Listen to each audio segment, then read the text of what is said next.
more killing, we want peace. No more killing, we want peace. No more killing, we want peace. No more killing.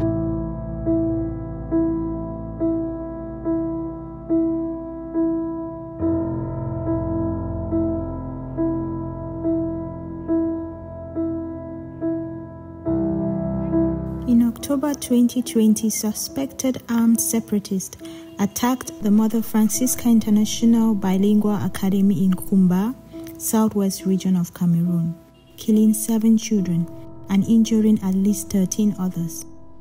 It was one of more than 70 attacks on schools by armed separatists, documented by Human Rights Watch and other international organizations since 2017 in the English-speaking regions of the country.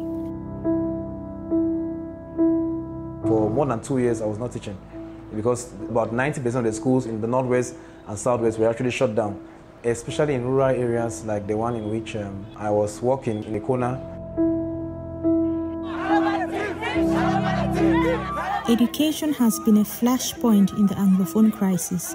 In late 2016, Cameroonian security forces began cracking down on teachers and lawyers, protesting against what they considered to be marginalization of Anglophone education and legal systems. Since then, armed separatist groups have emerged. They have declared a boycott on schools that they violently enforce. During the past 5 years of violence, nearly 600,000 people have been forced to leave their homes. The separatists were targeting teachers, sometimes students. We have been fortunate, I've received only threats, but others even received more than threats. Their fingers were actually cut off, many were kidnapped, some have been killed, of course. Leaders of separatist groups should immediately announce an end to the school boycott and should cease all attacks on schools, teachers, and students. Cameroonian authorities should investigate and prosecute those responsible for attacks on students, teachers, and schools, and establish a reparations program for the victims and their families. They should also establish a task force on education to ensure that all students in Anglophone regions have access to safe and quality education. I was in Form 5 by that time, preparing my GC ordinary levels examination. When the crisis started, the separatist fighters came to school. They warned us we were being rarely beaten. I myself was being injured. I was not having internal bleedings. They burned our administrative block, and then they destroyed our documentation.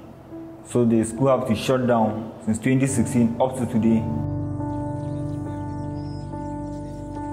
According to the UN, 700,000 students are currently out of school in the Anglophone regions. The first consequence to it is that our kids are not going to be educated. Ignorance will be running riot in our community. It will lead to teenage pregnancy, juvenile delinquency, and a culture where people don't valorize education. But the worst thing is that it affects future generation of Anglophone Cameroonians. And it also has a psychological impact on their parents when kids are not going to school.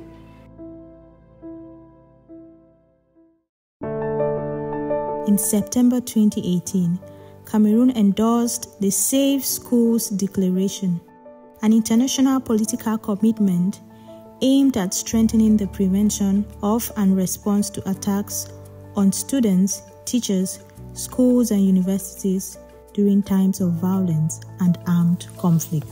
There has been a mass exodus into the urban areas where school goes on. There is some degree of security. The government or the schools are making some efforts to solve the issue of overpopulation. They are trying to build many classrooms rapidly so they can decongest some of the classes. I arrived here on the 22nd of February 2020.